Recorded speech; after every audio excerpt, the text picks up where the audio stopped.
All day, every day, I cover commodities for Bloomberg Opinion. So what stories am I watching in 2025? First up, coffee. I am stocking up on espresso, and you should too. For 5 straight years, the world has consumed more coffee than has been produced. That means one thing that no one really likes. Prices are gonna go higher. It's gonna be expensive. By the way, it's not only coffee. If you like chocolate, prices are gonna stay also at very high levels.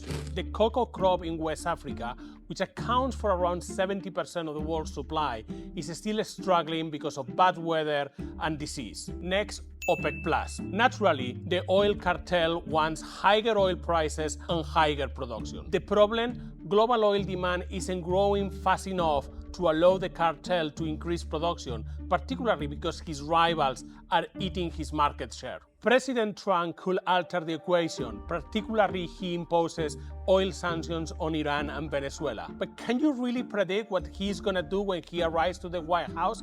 I can. I am also watching BP. The British oil company has been a disaster in the stock market, with his share price down about 20% over the last 5 years. I think things are so bad that BP should consider selling itself. To who?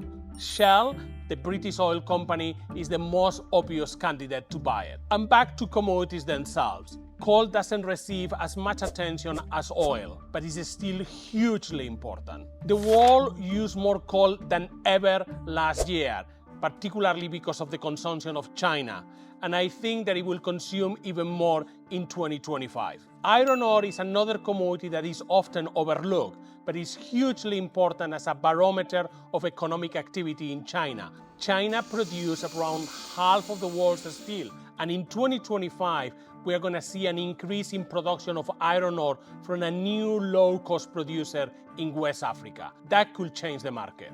The price of iron ore has already dropped to around $100 a ton.